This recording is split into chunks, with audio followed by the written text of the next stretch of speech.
again, and welcome to Speech Communication 4345, Crisis Communication.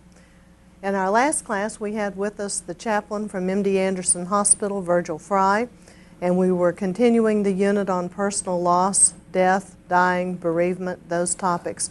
We're going to finish with those tonight and then be moving on to some other topics. If you'll recall where we left things last week after our discussion with the chaplain, there's some kind of general summary statements that we can make about those remarks. One, we could agree, I think, bad news is always hard to take. And no matter how much you expect terminal illness, no matter how the prognosis is given to you, bad news is hard to take. Number two, people react emotionally in different ways, and that's okay. Some people cry a lot, others are much quieter. They're just different responses. Some people need to be surrounded by their support group. Others need time to be alone and alone with their own thoughts and feelings. Either way, or any combination thereof, is okay. Number three is advice for you, advice for the people who would be caregivers and supporters in the situation. Be there no matter what. And fourth, do what you can, but at the same time be honest with your own commitments. Don't promise to do something that you can't do, that you won't do, that you'll back out on later. Sometimes silence, number five, is the best choice. If you don't know what to say, then don't say anything at all. But be there.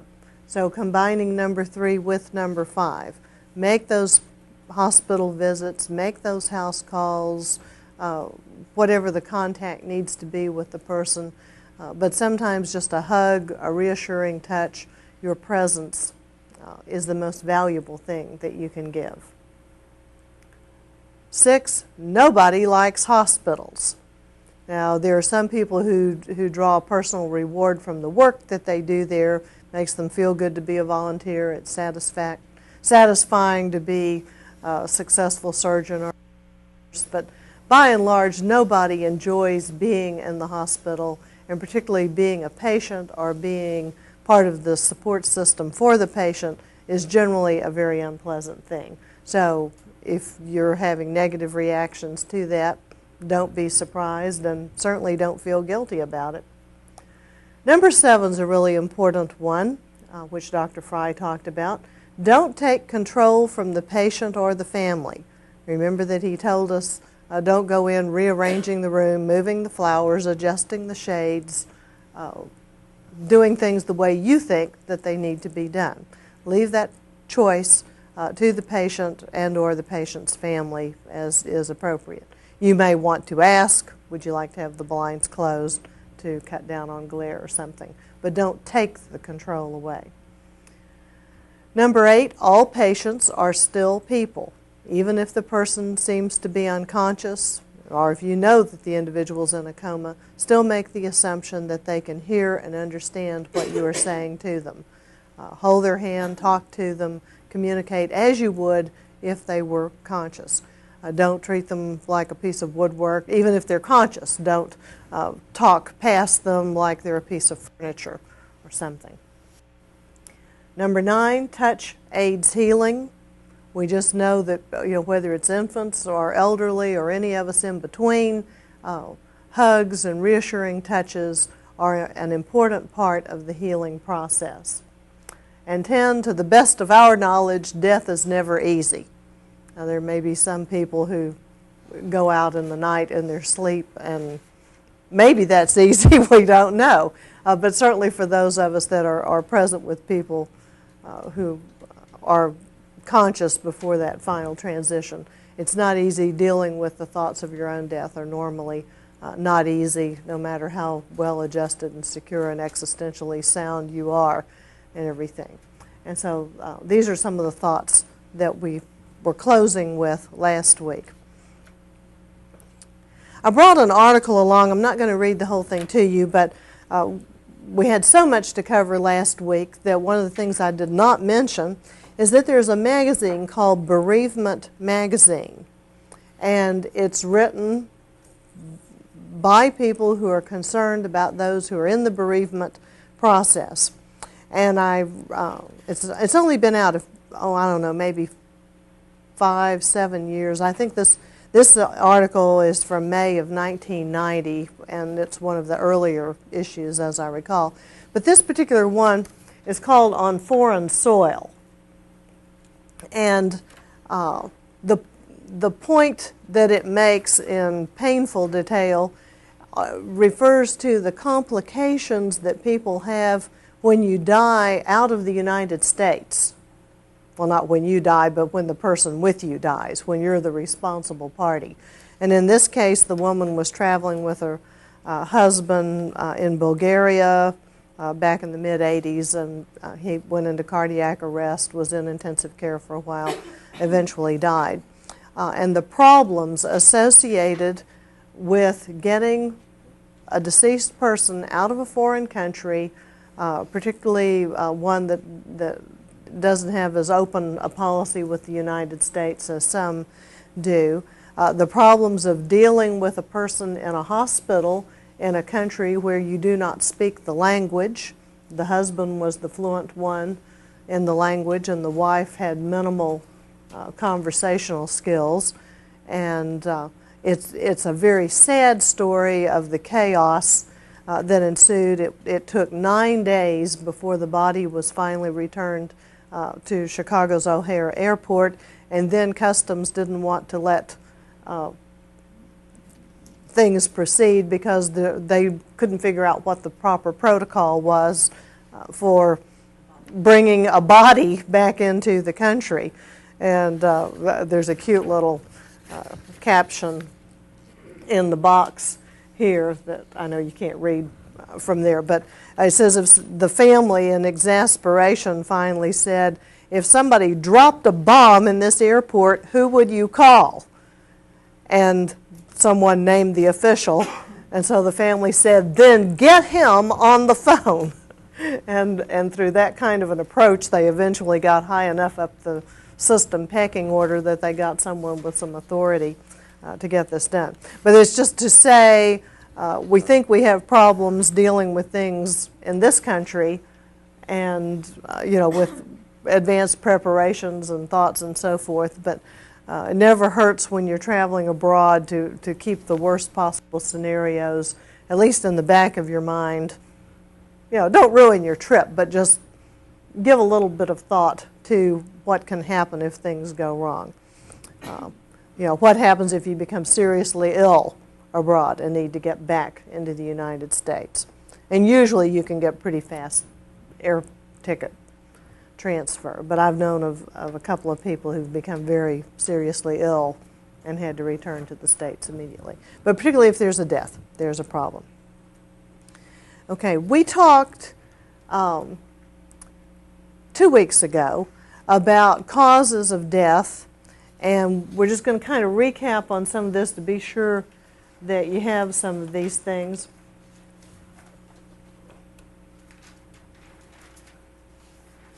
And I put the question mark up there with the natural because, if you smoke yourself into lung cancer, is that a natural or unnatural phenomenon? Is war natural or unnatural? It's kind of hard to tell what a natural cause of death is and what an unnatural cause may be.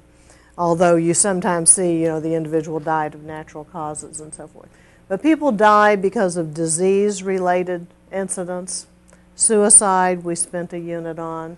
Homicide, and we're going to look at some murder rates a little later on as we get into the segment in this class on violence and then later on gangs. War, accidents, capital punishment. Texas leads the country right now in executions. Disasters, which may take out thousands of people at a time. There was a news report not long ago following the disasters in Japan and talking about how the difference in mourning style and the difference in the way cultures approach and handle the death situation, that the people continued about their business and in a composed and orderly, not about their business, but continued about their activities, did what they needed to do, and continued with composure and orderliness for the most part. The people waited patiently for help to arrive. Just a different response to community disaster. Euthanasia, I don't know if you want to add anything on this. We talked some about it last week when the chaplain was here, but it's an increasing issue, increasingly important. It's one that many of us have to face at some point along the way. We easily pointed out a couple of weeks ago that we don't have any problem. Well, I mean, we have a problem, but when we put our pets to sleep, because it's the merciful thing to do. We're still sad and we grieve, but we can recognize the necessity of that. But when it comes to human life, we have a whole different set of parameters, for at least many of us do, that seem to come into play. And there are two basic factors here. There's active euthanasia, which causes death, the Dr. Kevorkian, where you actually facilitate someone's either own life or you literally pull the plug or the equivalent thereof and actively do this. Passive euthanasia simply allows death. You cease taking steps that will keep the person alive, and you take no further action, and that results ultimately in the individual's death. But it's important to work these things out ahead of time to the extent that you can with the people who are close to you, so that your friends and family know, do you want to be kept on life support systems? Do you want every available medical, technological alternative used? You know, how long do you want to stay on chemotherapy? Or usually you're conscious enough to participate in that. But if you're on life support systems, you know, do you even want on those to start with? These are some of the issues. Yeah, Ginger. Well, and my grandmother is almost 94, but we just have no extraordinary measures should she have another heart attack. She has Alzheimer's, she doesn't know where she is, she doesn't know what's going on. So that's the order that's on her chart, and it is a form of euthanasia. It's extremely passive, but still, we're choosing not to do anything to make sure that she stays alive at no cost, because that's ridiculous. Right. Yeah, that makes sense to me. But if you have preferences like that, you need to make them known. If you have someone in this condition, then you as a family should, you know, whoever the appropriate closest family members are and so forth, should make the appropriate decision, so the instructions are on charts. Okay. Sometimes the cause of death is not so clear, you know, a heart attack or respiratory problems or whatever. There are a couple of terms I want to give to you and let you think about and just be familiar with. The kind of the bottom line down here, can you wish yourself to death? And Robert's shaking his head yes, and I've seen cases where I think that is what has happened. The term side facilitators refers to situations where the individual is more than passively unresisting to death. Their psychic and physical energy are low, and they just seem to psychologically give in, and they don't resist death. It's like they're wishing it upon themselves. Closely related to that is a term called psychogenic mortality syndrome. This is not a test question. But the idea of giving up, and particularly among the elderly, this occurs. And we're going to be looking at some other things about the elderly a little later on as we get into the violence unit, because we'll discover they can be a pretty violent population if they get agitated enough. But we'll come to that. But this giving up notion, and you may have known of persons young or old, but among the elderly it seems to me to be more prevalent, where maybe one spouse dies and so the other just stops eating. And over the course of a year, I mean, they nibble instead of eating hearty meals. So over the course of the year, the person may lose 40 or 50 pounds, go from 140 pounds to 90, and just kind of give up and wither away. Okay, other people are influenced by magical numbers. You know, it's the anniversary of so-and-so's death, or my father died when I was 12, and now my child is 12. And so you start doing these head games with numbers. And for some people, they develop, it can be positive, but it may also be a very negative life script that they create for themselves based on some concoction of numbers. A lot of people think things happen in threes. Well, if you look hard enough and far enough, you can probably find 3 of something to make a set. But if there's some strange coincidence with numbers, that something has happened on the 1st of the month or the 10th of the month or the 20th or whatever, you may find a pattern that you then superimpose on your life, and this starts to take on additional significance for you. These are sometimes called death dips, when certain dates have death-related significance. And, you know, it's the anniversary of my father's death, and so I worked myself into a depressed mental state, just remembering all the good things. And so I kind of sucked that energy off of myself. Now, I read an interesting little article about, but I've forgotten where it came from, about voodoo or hex deaths. Just trying to figure out, you know, could somebody really put a hex on you and make it work? And I'm so hard-headed, you know, I know, oh no. But please, if you're out there listening, don't do it. Just, yeah. But no, the idea, though, is what is going on, because we know that there are cultural situations where people are told that there's a hex placed on them, and they believe it so vigorously that in some instances within minutes they die, other times it takes a day or two or a longer time period. Well, there is some strong theorization that the fear is affecting the sympathetic adrenal system of the individual to such an extent that there's a rapid drop in blood pressure. And of course, if your blood pressure falls too low, too fast, it'll kill you. So that's the theory, at least, behind this. So, you know, if somebody puts a hex on you, Nancy, will just keep your blood pressure stable, you know, and everything should be fine. I don't know, that's an interesting little area to, you know, stay on the lookout for, to pay attention to. It's kind of like near-death experiences. What do we really know here? Nancy? In some countries, that's very prevalent and very real, too. I mean, we may think that's removed from us, but in some Latin American countries, it's a real part of the culture. Right. And that's where some of these studies have been done, is trying to figure out why the hexes work some places and why they don't work in other places. And physiologically, what is it that's actually occurring that produces this effect? And that's the best that they've come up with. And it seems reasonable to me from a logical standpoint, because if you've ever been really afraid of something, if anything has just scared you, we say scared the wits out of you. But, and I think of a few places, I'm very afraid of heights. And a time or two I've gotten myself in situations where it was like, oh my, and just that looking down, you can feel the blood drain out of yourself. And some of you shaking your heads, yes. If you want to tell a story, we'll listen, but or not. Okay. All right, well, let's move along.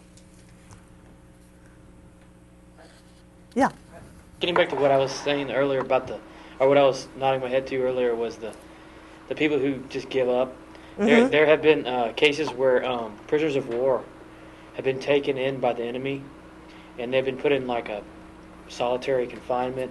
Right. And they've been told that the people are not going to come and get you, they're not going to rescue you, they're going to leave you here, and you're here by yourself, there's no one here but you. And because they have been put in that situation, the people just kind of curl up in like a little fetal position, and then within like 2 or 3 days, they'll die. Yeah, same, and that's the giving up notion, where other people start creating games and develop exercise programs and get a whole regimen of activities to keep themselves because they have hope and just a different response. Good example. Anybody else want to add anything? Okay, we've got lots of bits and pieces to talk about tonight, and I'm excited thinking about these. Okay, we mentioned briefly, back somewhere I think, that there are three kinds of death. There's physical death. There's also psychological death, which is kind of what Robert was talking about, when mentally you just give up and you're kind of brain dead to the situation. And there's social death. Social death may occur when you've been a most eminent rock star or whatever. You've been a wonderful whatever it is you intended to be, and you aren't anymore. Yes? It's also, I think, in a sense, one of the nasty little consequences, and it certainly exacerbates the problems of death or divorce when you're suddenly no longer a couple. I feel very fortunate. It didn't really happen to me to a great degree, but I know a lot of people whose social life really revolved around their participation as a couple with other couples, and suddenly becoming a one. Mm-hmm. You were not a comfortable addition to the group any longer, and I mean, there are plenty of instances out there of people recording that they definitely felt like they were now perceived as a threat or something else, and were, subtly encouraged to, vacate. Right. Yeah, I know a woman who was married to a CEO out of state, but for several years had the wonderful, to her, jet-set life of skiing in Aspen, and they own 3 homes in 3 very different wonderful locations, and all that brought with it. And then he traded her in. I don't know if it was a secretary or what that he went off with, but socially then she was dead, and she's doing fine now and eventually remarried, but had to move and go through the adjustments of a new life and building a new social environment for herself. Okay, there's some ways that people try to transcend death. Sometimes we try for physical immortality, and certainly those of us that have religious beliefs that are consistent with life beyond the point of human death as we know it. I believe in that kind of immortality. What kind of body you think you're going to get, that's open to interpretations and so forth. But there are some who have even tried for physical immortality on Earth that have, had their bodies frozen with instructions to thaw them out when the cure is found for the disease that got them and so forth. I don't know whether that'll work or not, but there are attempts like that are made. Long ago, people journeyed to what they thought were fountains of youth to try to drink special waters and so forth. So that's not an uncommon phenomenon among some people. Psychological immortality, a mindset that preserves the person, keeps the psychological part of you intact and remembered. It might even be in the writing of books or something like that keeps the name preserved. Spiritual immortality is consistent with most religious beliefs. There's some cultures that believe when it's over, it's over.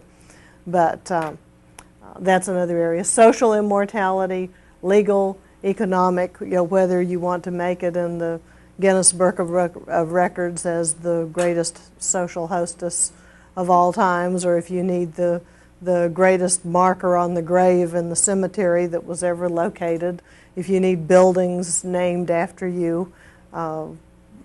People take legal measures to preserve money and set up trust funds. And I'm not denying the value of these things, but for some people it's very important that the inscriptions are there, that the funds are there. They're doing it as much for themselves as they're doing it for the people who will benefit from the service. The psychological immortality may come from scholarships that are named in your honor. And, for generations to come, they'll remember who this person was. And each year at the banquet, there'll be a little speech commemorating the worthiness of the individual and who they were. So that's okay. I mean, that's different strokes for different folks. But we need to be aware, at least, that some people are doing these things and that we may, either unconsciously or consciously, be choosing to participate in some of this. Sometimes people set up memorial trusts also with, I can't think of the word, charity organizations as a way of remembering people that they love, people who necessarily don't have tons of money, but just in memory of so-and-so, I donate this money to this children's home or to the American Red Cross or whatever. Good.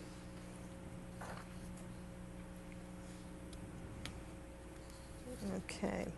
I want us to think a little bit more about death as loss.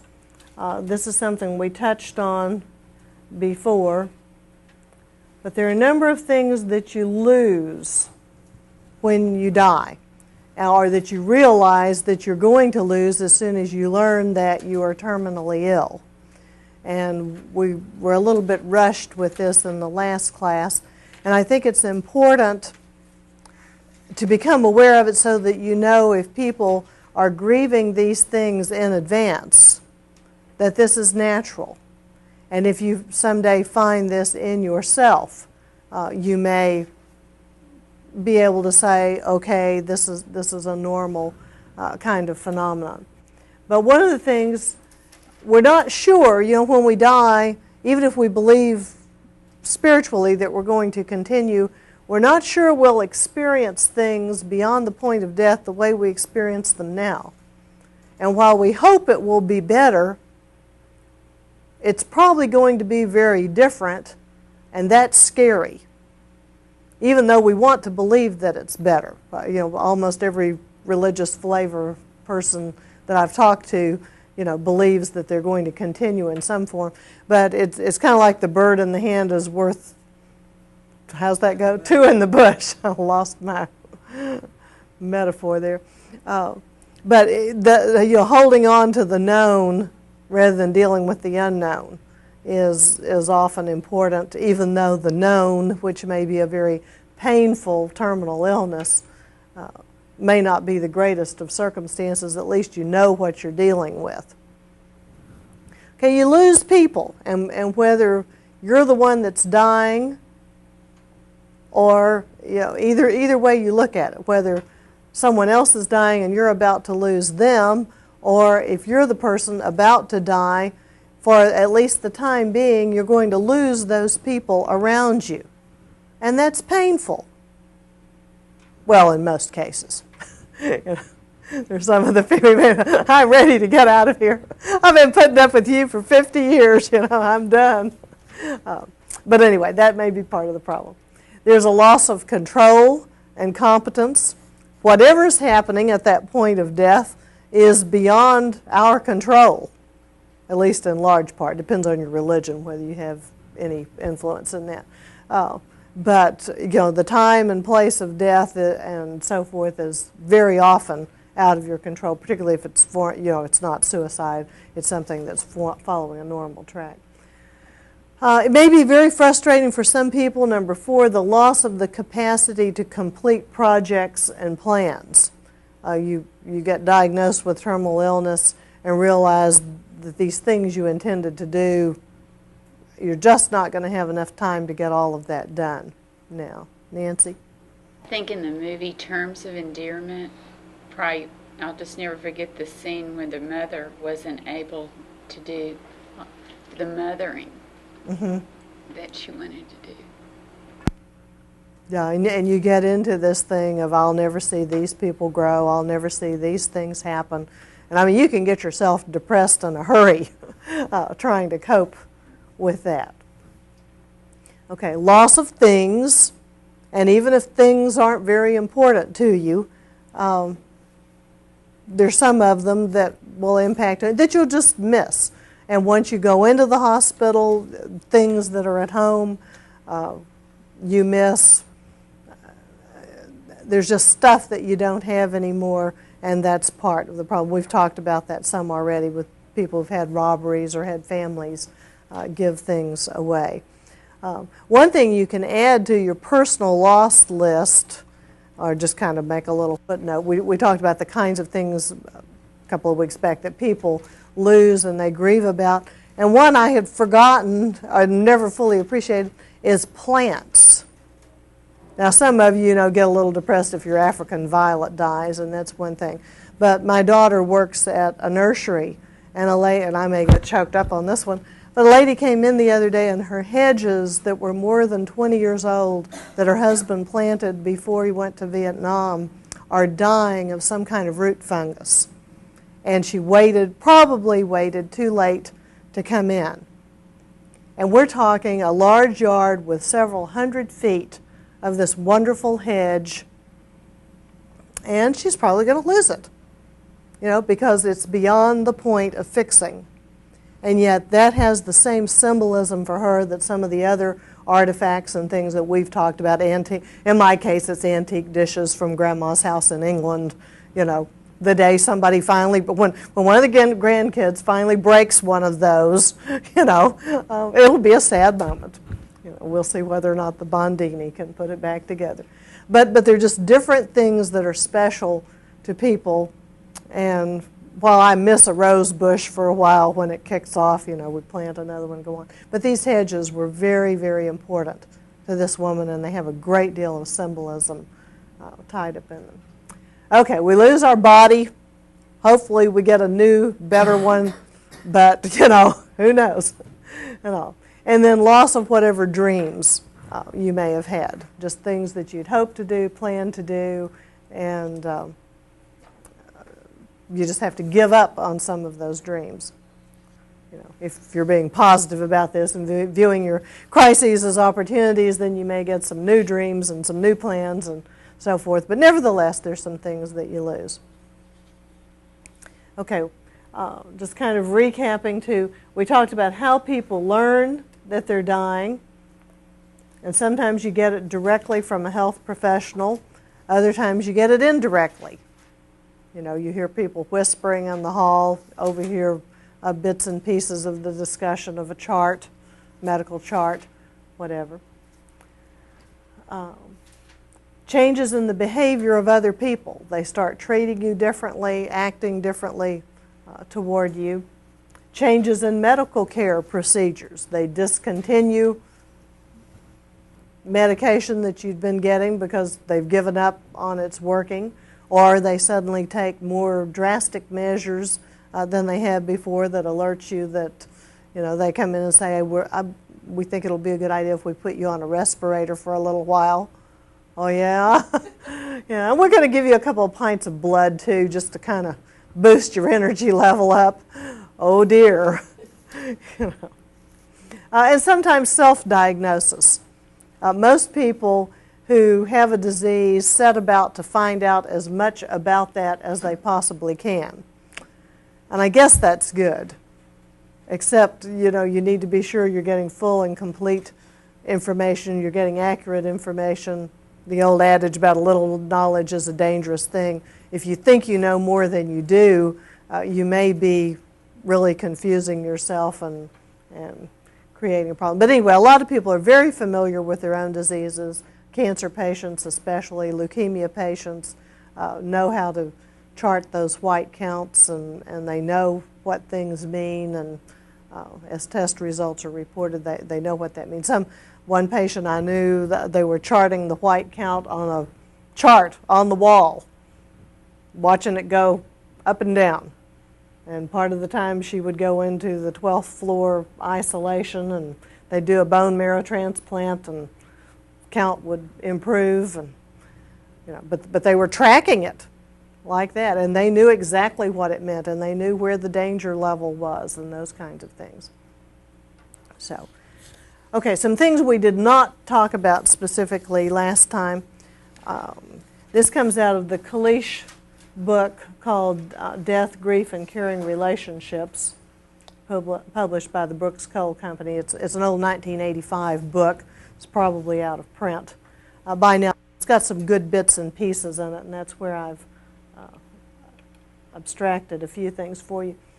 We need to recognize that people who are terminally ill or dying need very often, now they don't all have to do all of these things, but be aware that these may be some of the tasks that they want to accomplish.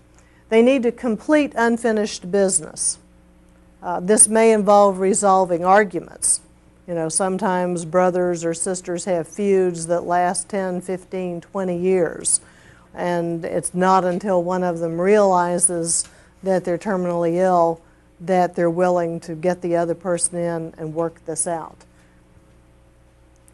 Saying thank yous and I love you. Just saying those nice things to people. Most of us have a road that's well paved with good intentions. Oh, I really ought to write a thank you note to so-and-so, and gee, there was that teacher I had back in high school that I never really said thank you to, or I wanted, a neighbor who did something neat 2 years ago and I never have remembered to acknowledge that. Well, that may be the kind of thing that you can help someone with. A friend of mine who was dying in Florida had her daughter sit down and she became too weak to do much note writing. She would sign her name, but her daughter would sit there and take the dictation and say, Mom wanted me to write to you and say thus and so and thus and so, and she really remembers this incident, and she wants you to know she remembers what a great time you all had when you did these things. Well, that's a nice thing that you can do for someone else. And then all she had to do was sign her name at the bottom. But she would have never gotten those things done if she'd had to do all of that herself. So whether it's helping that person locate people and kind of escort them on down to the hospital or the nursing home or the hospice or wherever they need to go, because this person really needs to talk to you at least one more time. So, come on, let's go. Or writing things. It may involve getting records up to date and accessible. Some couples do an excellent job of keeping records together, of knowing where things are, insurance papers, the cemetery lot papers, just the important papers that you need in the case of an individual's death. Others have no idea. Some people may have 5 or 6 bank accounts in different places and their family doesn't even know about it. So some families are very open about these things, others are more closed about it. And getting records together, finding things, maybe even going through 3 file drawers of clutter in the person's house so you can locate the papers and bring them to them, either to sign or find or get it together to verify this is what they're talking about. That may be important. Okay, the person has to deal with medical care needs. If this is a cancer patient, do you stop chemotherapy? Or do you ever start it? If you start it, do you stop it? At what point? And it may take a more objective friend rather than the person closest to the individual to deal with this sort of thing. People that are highly emotionally involved may not be the best decision makers in that situation. But this may be a task that they have to deal with. Do they want to die at home? Do they want to die in a hospice? Do they have a choice? What kind of choices do they have?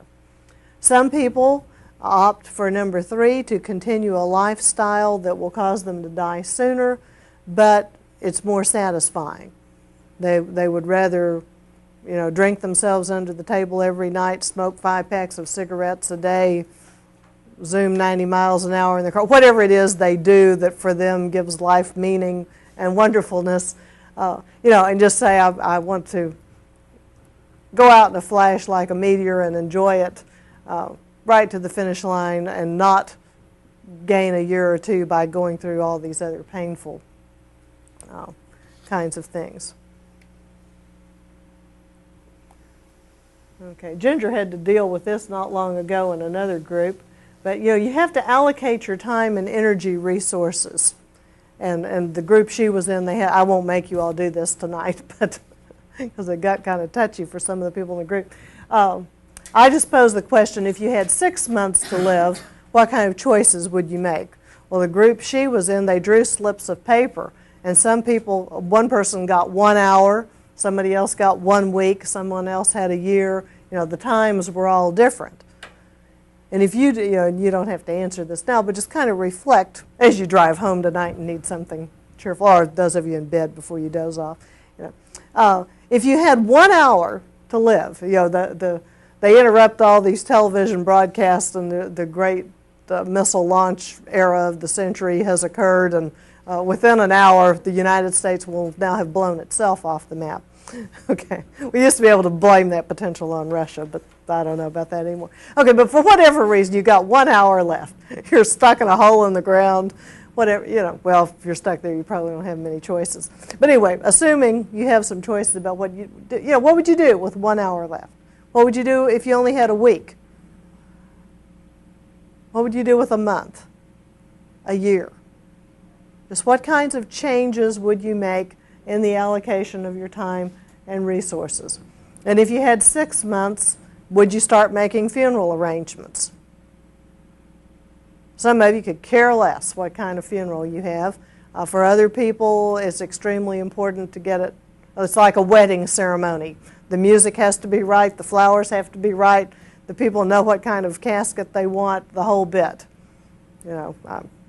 My case, I'll go and wreck. I don't care, folks. Would you revise your will? What do you know today that you even have a will? And if you don't, would you write one? And if you have one, would you revise it? Would you change it in any way? Are there any serious talks that you need to have with your family, your friends, your minister, the hospital chaplain, your enemies, right? Who else might you want to talk to? Would you pay your traffic tickets before you go? I pushed the wrong button there. Okay. Would you alter your activities? Would you change your lifestyle? And these are kind of existential questions that you have to ask, that you may ask. You may not ask them or think about them at all. Do you care after your death? What happens to, would you make arrangements for, after your death, your material possessions? My mother was very meticulous about what family antiques we have, and she went along. And I mean, she was probably 60 when she started this and just bored, I think. She died in her 70s. But she put little slips of paper in each vase or taped little notes to the bottoms of things, on the back of mirrors or whatever. But because it was important to her that things were divided fairly among the people that she wanted them divided among. And she just didn't want her kids and other relatives fighting over some of this stuff.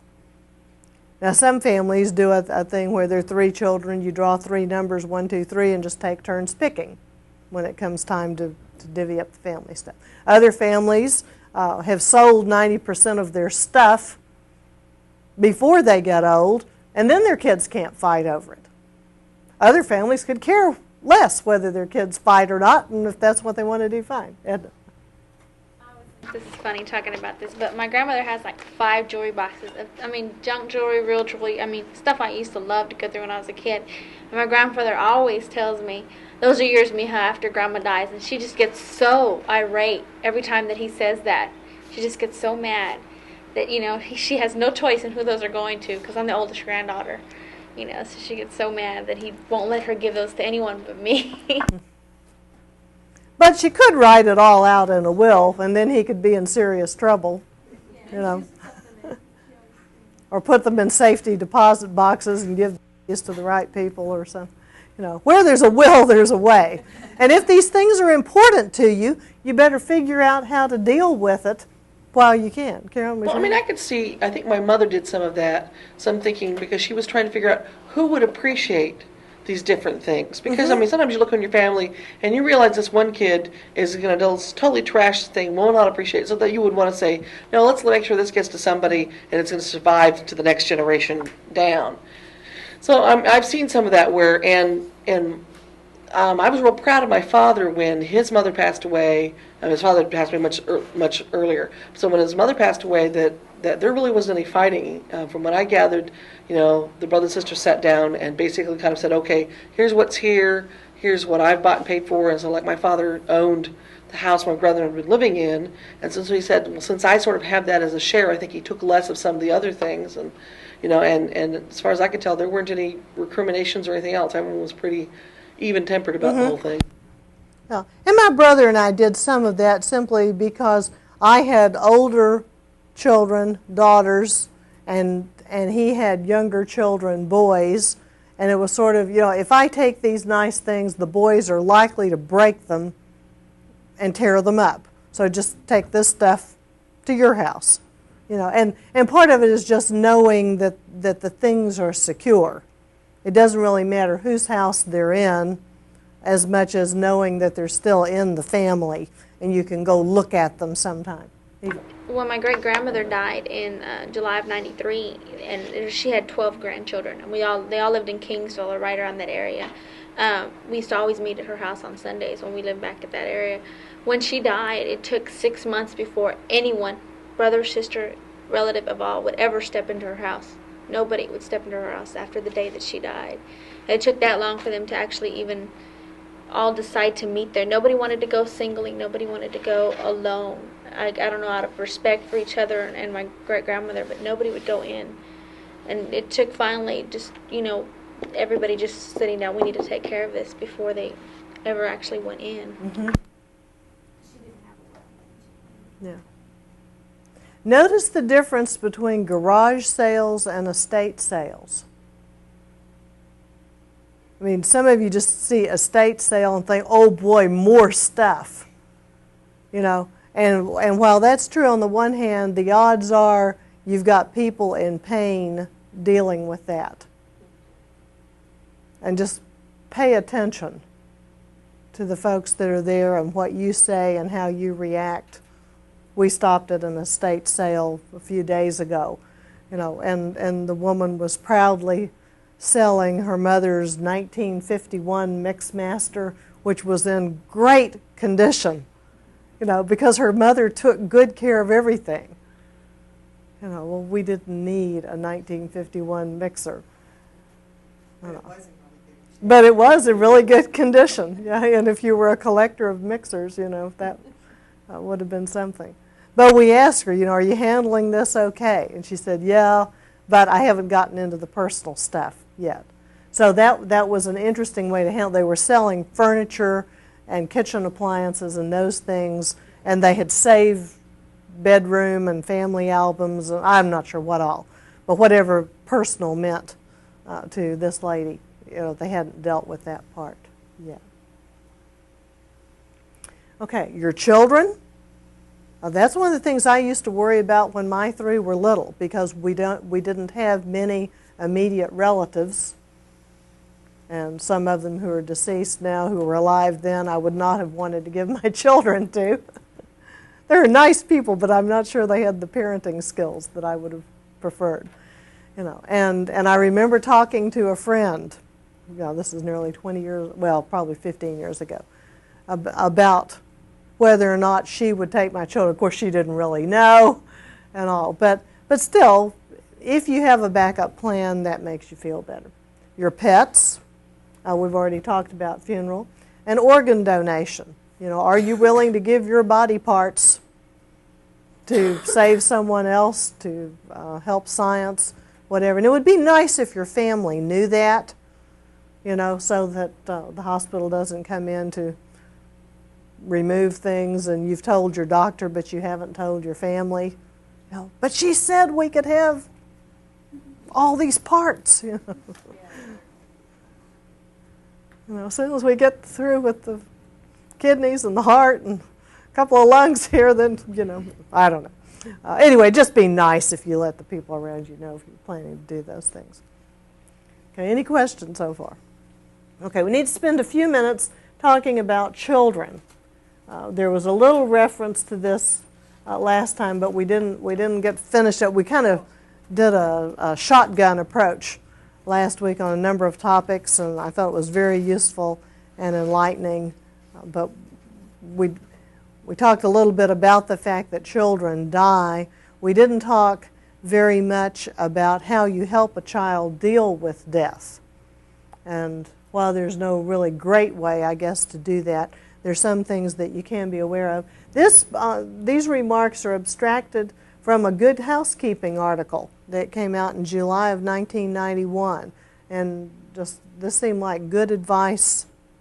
You know, there are just some things you read and instinctively know, yeah, this is probably how it ought to be handled. One, speak to the child's level of understanding. And of course that applies as good communicators on anything, whether you're explaining sex ed or the meaning of life or how an ecology system works or what water pollution is or whatever.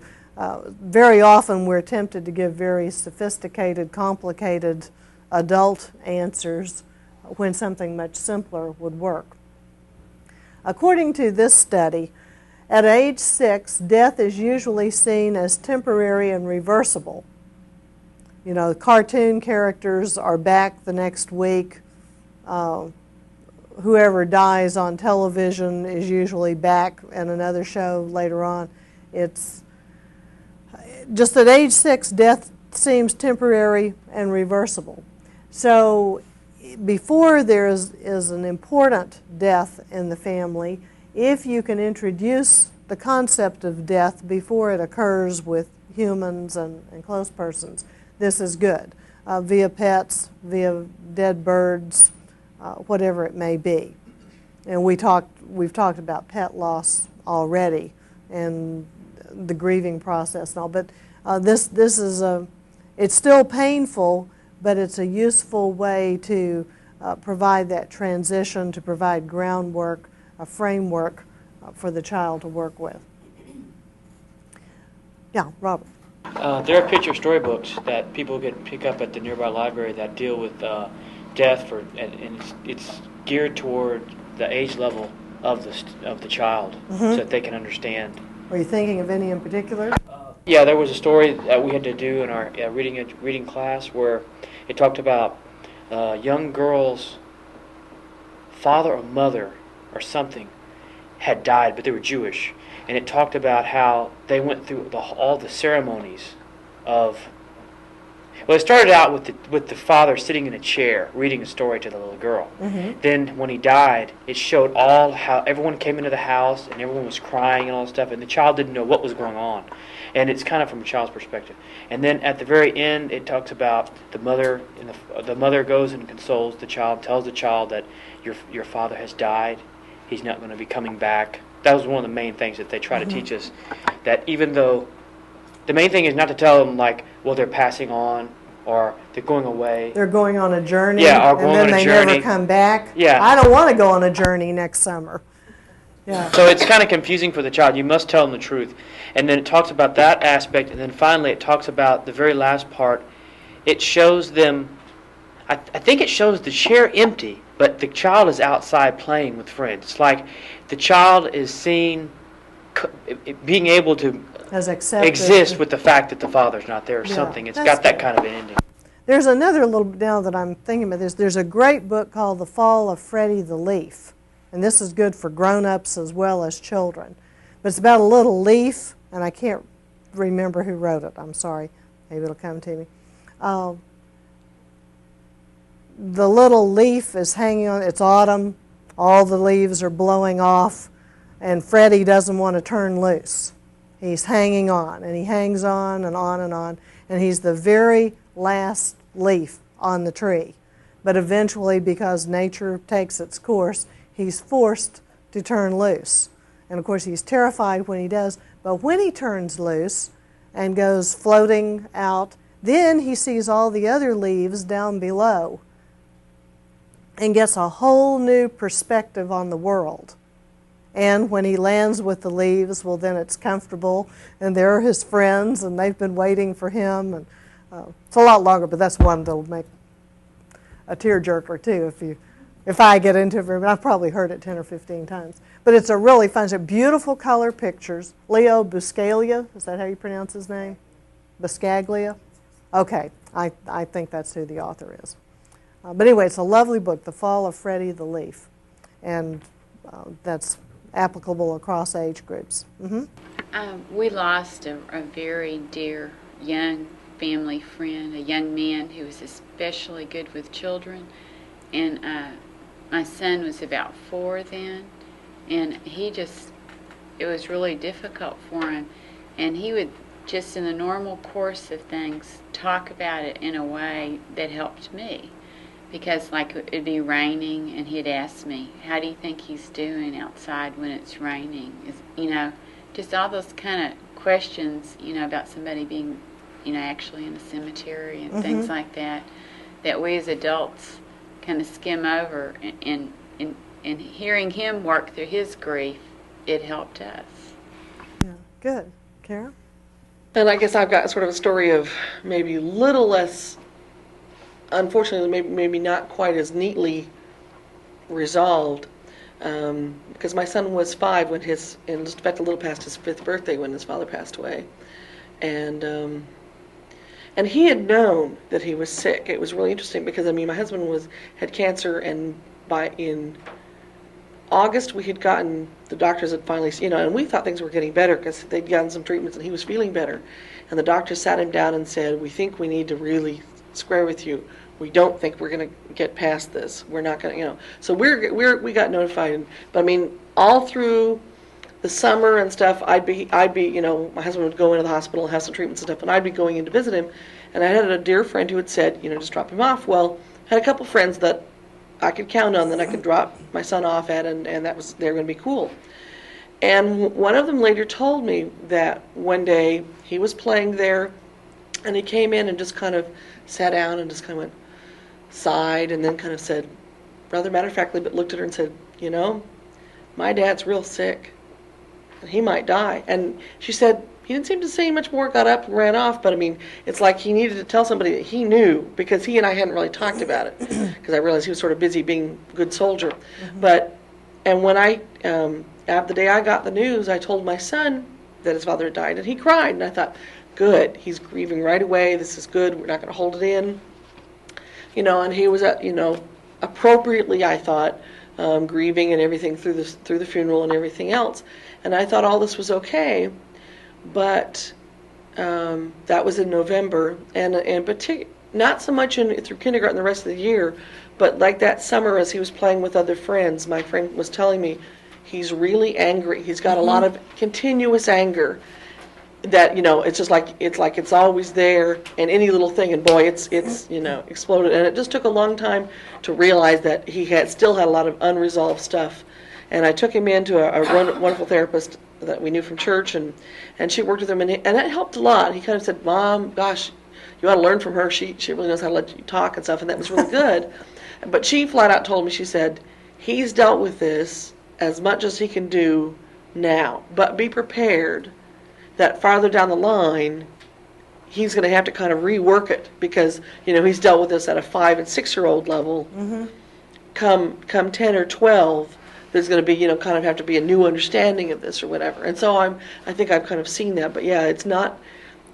Probably. I wish he could have asked those questions and thought about how's he doing out there, but I think he was busy, because unfortunately we'd kind of gotten into that mode of, I think he was busy sort of protecting me, and so I'm not gonna rattle Mom with stuff. I'm not gonna ask her stuff, and so I think he held in a lot of stuff, and it's taken us.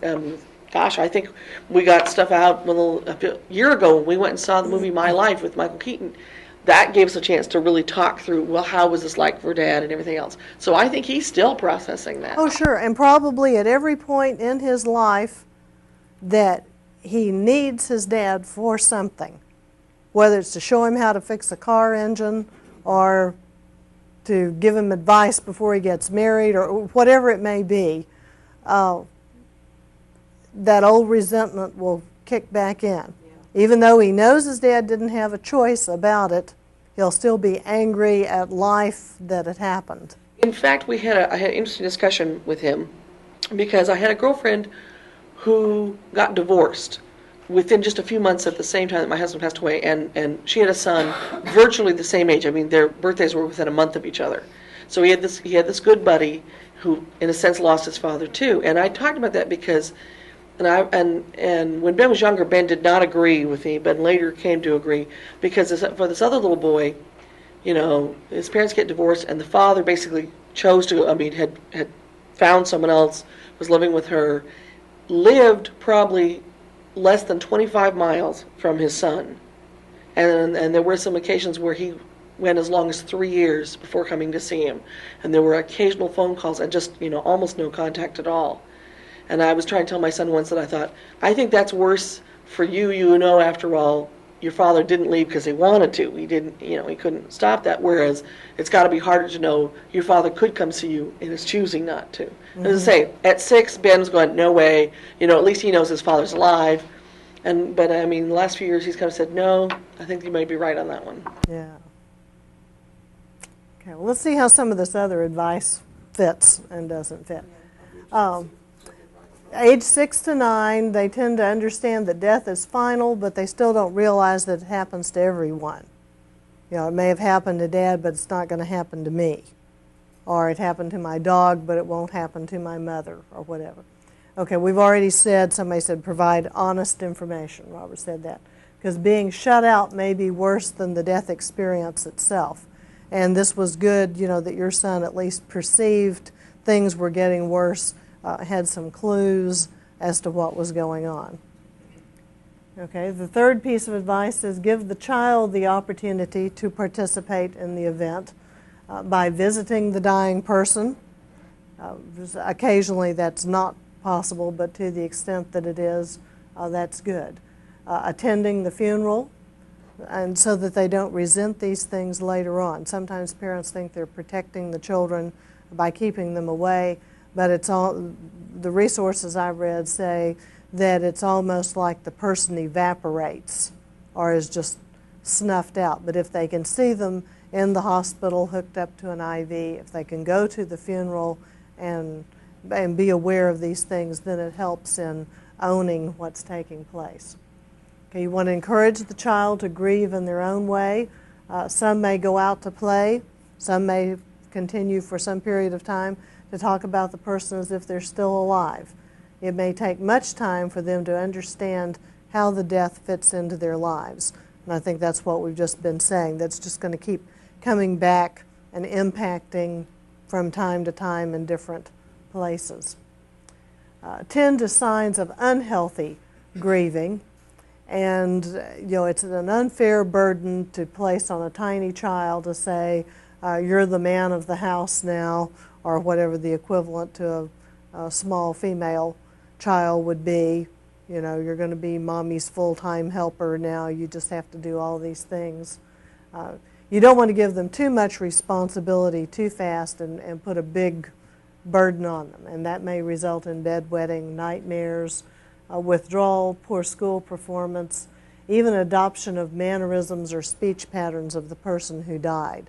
And so if you see those kinds of behavioral patterns emerging, you may want to get some help beyond yourself, a school counselor, clergy, just some outside external input to help you deal with that. Okay, there's some general guidelines to help anybody who's recovering from bereavement. We can get these lined up here. This again is out of the Kalish book.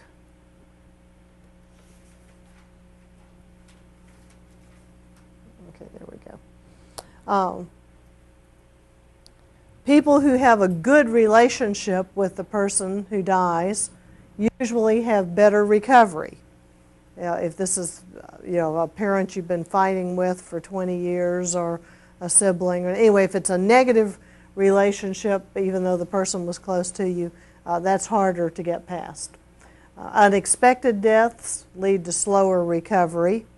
And these aren't perfect rules of thumb, but usually knowing someone is terminally ill, having the time to talk and work through things and say goodbyes makes it easier. Not that it's easy, but makes for a faster recovery than if it's an unexpected situation. Number 3 is no surprise based on all we've said, but supportive family and social networks facilitate recovery.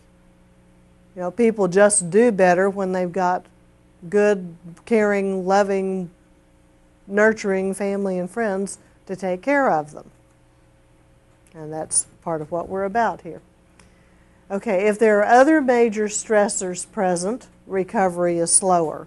You're about to lose the house, you're about to lose the job, your kid wrecks the car, just all the stuff that we talked about under stress management earlier in the semester. If all that kind of stuff is piling in on top of you, you have physical problems of your own, you know, the mortgage is due, these things, then if there are lots of major stressors, recovery is slower. If previous deaths, number 5, if previous deaths were poorly resolved, this death likely will be more difficult to resolve. Okay, because you've just got a pattern going of awkward, if not poorly managed situations. And so maybe things with grandparents were bad situations, and then with your parents they went badly, and now you lose a spouse. And so if those were not handled well, you may have a rough track record set in pattern. Okay, number 6, suicide, homicide, and self-neglect deaths are more difficult to resolve. We talked about the grave dressing phase when relationships dissolve, you know, and even if it's a voluntary dissolution of the relationship, people need stories to tell, the public story that they give to explain the end of the relationship. And if this involves suicide or homicide, something really painful like that, then the person will likely have to create a story that explains this and makes it okay.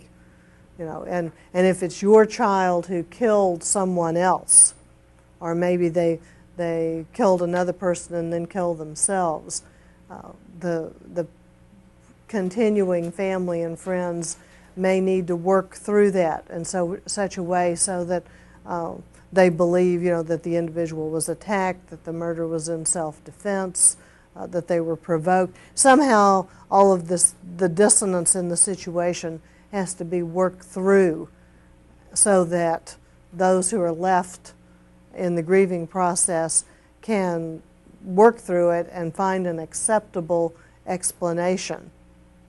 Because most of us would not want to say, well, my friend over here was just a real creep. You know, I'm not surprised that my best friend took a gun and shot 5 people and then killed himself. He was just that sort of obnoxious individual.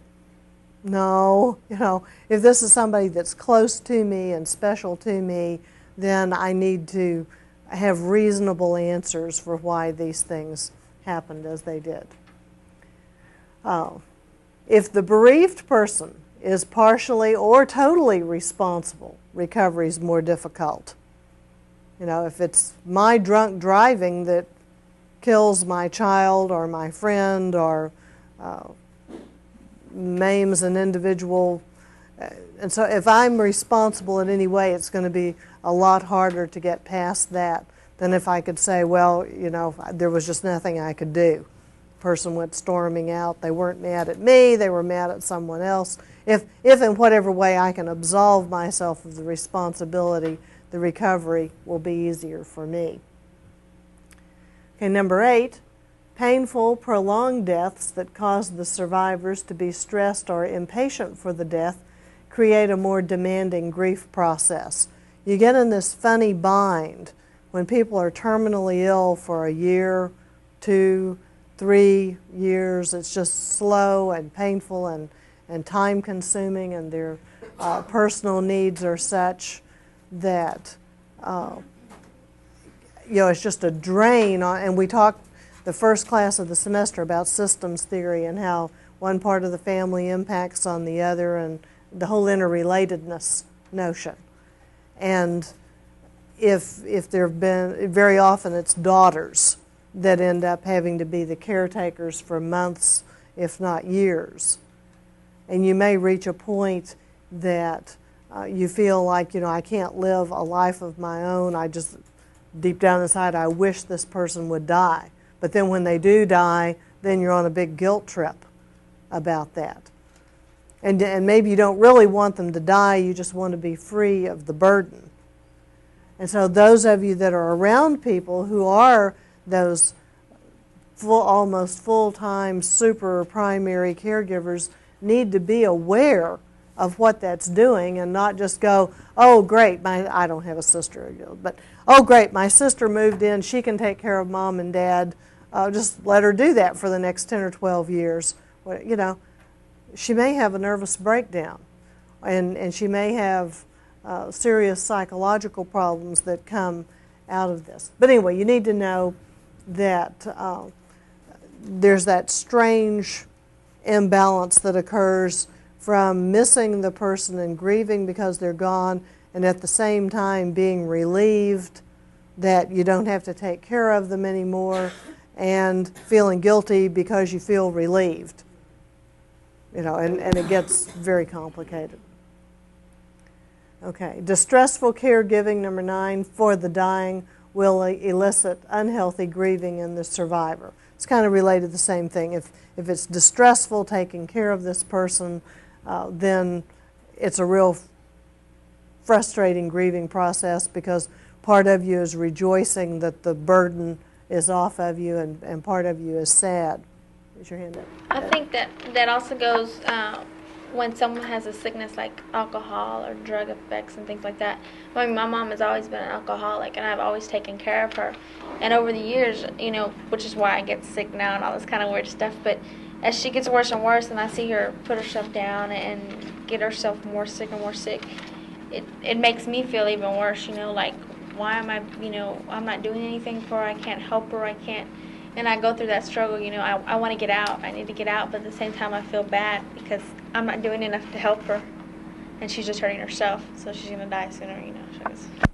We'll get to codependency and substance abuse in 2 weeks, but that's difficult, and you get into a double bind, you get interlocked in that situation, and it's hard to get out of it. Okay, number 10, if nobody's available, recovery is more difficult.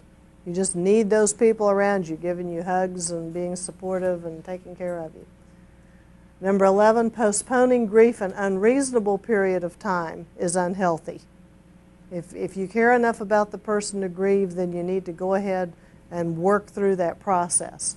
Now, there's some people that can hold off, you know, they may hold off a few days until they get through all the relatives and the funeral and the settling of the papers, and then when everybody goes home and it's much quieter and they're alone, that's when they fall apart. So don't think that, you know, just because the person was brave and strong for the first 2 or 3 days that this is how they're going to be from there on.